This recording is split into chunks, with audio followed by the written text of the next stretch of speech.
बहुत जल्द तुम्हें जलाल के करीब जाने का मौका मिलने वाला है। कैसा मौका? जलाल और बेगम जोधा के बीच में बहुत जल्द कुछ ऐसा होने वाला है जिससे बेगम जोधा जलाल से हमेशा हमेशा के लिए दूर जाने वाली है।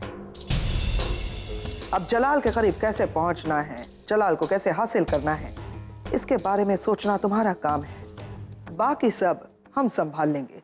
यानी कि चिंगारी हम लगाएंगे और इस चिंगारी को हवा दोगी तुम,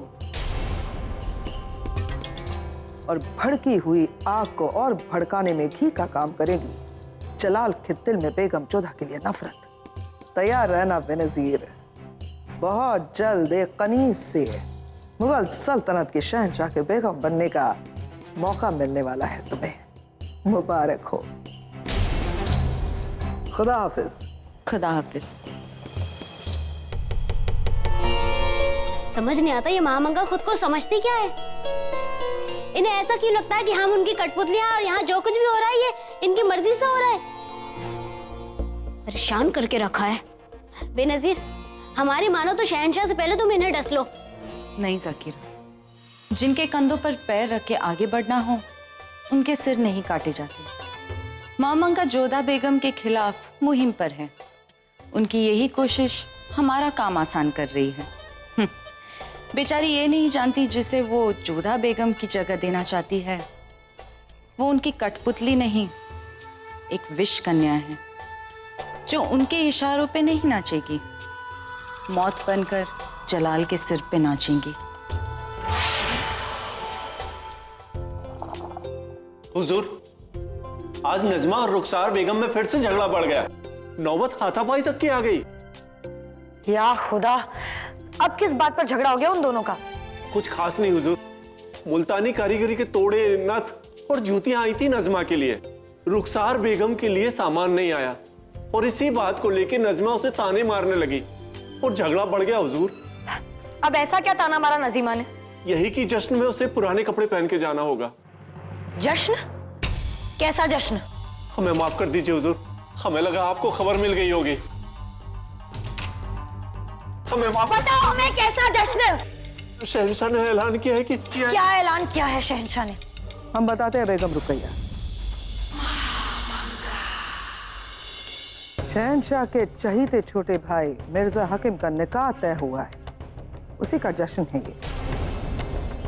लेकिन क्या आपको मालूम है कि मिर्जा हकीम का निकाह किसके साथ तय हुआ है? बेगम जोधा की छोटी बहन शिवानी के साथ। क्या? क्या हुआ बेगम रुकैया? आप अपने दिल को क्यों जला रही हैं? जिससे जलकर राख होना चाहिए था वो तो दिन ब दिन खास बनती जा रही है। शिवानी का रिश्ता मिर्जा हकीम के लिए बेगम जोधा ने पेश किया था जलाल के सामने, और जलाल ने उस रिश्ते को तुरंत कबूल भी कर लिया, जश्न का ऐलान कर लिया। और आज पहली बार ऐसा हुआ जो आज तक इस महल में कभी नहीं हुआ था। जलाल ने इतने अहम मसले पर आपसे मसलत भी नहीं। लेकिन एक बात बताए बेगम रुकैया, इसमें गलती जलाल की नहीं है। जो इंसान अपने घर की देखभाल नहीं कर पाता अक्सर उसके घर पर पड़ोसी कब्जा कर लेते। आपके साथ बिल्कुल वही हुआ है। बार बार हमने आपको आगाह किया था बेगम जोधा के खिलाफ, लेकिन आपने हमारी एक नहीं सुनी। और अब देखिए बेगम जोधा दिन ब दिन कितनी बढ़ती जा रही है, बड़ी बन गई है, खास बन गई है। उनकी हैसियत, उनकी जगह आपको छीननी होगी बेगम रुकैया। आपके कहने का मतलब क्या है महामंगा? इसमें ना समझने वाली कौन सी बात है बेगम रुकैया? मतलब साफ है, शहंशाह की बेगमें हैं लेकिन बेगमें खास सिर्फ आप। और हमेशा खास बने रहने के लिए एक ही तरीका है, बाकियों को आम बना दो हमेशा के लिए। दूसरे पायदान पर मौजूद इंसान को ये मौका ही ना दो कि वो पहले पायदान पर पहुंच सके। हटा दो उसको दूसरे पायदान पर ताकि वो आपकी जगह ही ना छीन सके। जिस वक्त जलाल ने उनकी 3 खास बेगमों को बुलाया था हमें बहुत बुरा लगा था बेगम रुकैया। शहंशाह की 3 खास बेगमें नहीं, बेगमें खास सिर्फ आप हैं। बुरा तो आपको भी लगना चाहिए था, लेकिन उस वक्त आपने हमारी नहीं मानी।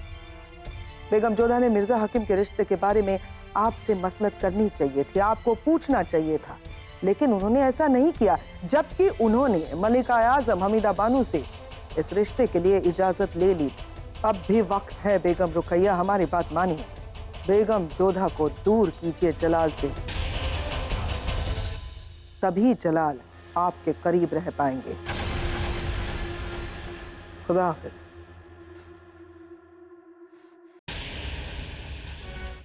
आभूषण तैयार करना है, आमिर से विशेष पोशाक मंगानी है। हम यहाँ आगरा में हैं, इसका अर्थ ये नहीं कि हम विवाह में कोई भी कमी होने देंगे। मैनावती भी यहाँ नहीं, इसीलिए जोधा तुम्हें विशेष रूप से हमारी सहायता करनी होगी। आप निश्चिंत रहिए दादी साहब, सब हो जाएगा। ये तो हम जानते हैं बेटा, परंतु समय कम है। आमिर होता तो सब कुछ हमारे लिए कितना सरल हो जाता। हे भगवान, ये सब हम कैसे निपटाएंगे?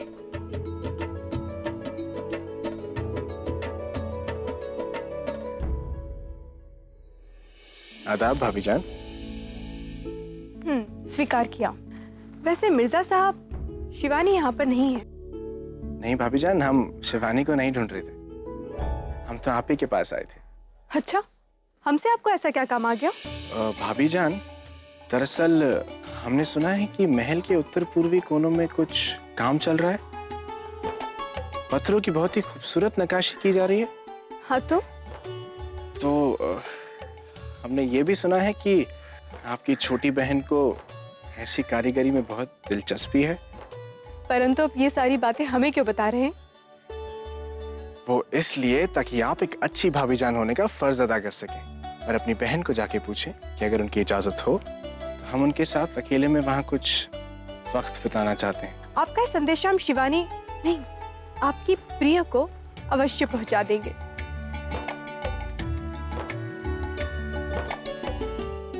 पहले कुंवारी जोधा और अब कुंवारी शिवानी कायरता की सीमा पार कर चुके हैं राजा भारमल। अपने आप को जलाने से कोई लाभ नहीं प्रताप। गुरुजी, उनकी देखा देखी अभी इस भांति के संबंध और भी फलेंगे फूलेंगे। सत्ता के लोभ में युद्ध से बचने के लिए राजा भारमल जैसे कायर राजवंशी राजा अपनी पुत्रियों के विवाह उनकी डोलियों को लेकर के खुद मुगल हरम तक जाएंगे। आज ही हमारी ओर से सभी राजवंशी राजाओं को पत्र लिखकर सूचना भेजी जाए कि आज से आमेर के साथ हमारा केवल एक संबंध होगा, घृणा का, युद्ध का। हम आपके आदर्शों और संकेतों पर मर मिटने को तैयार हैं कुमार प्रताप।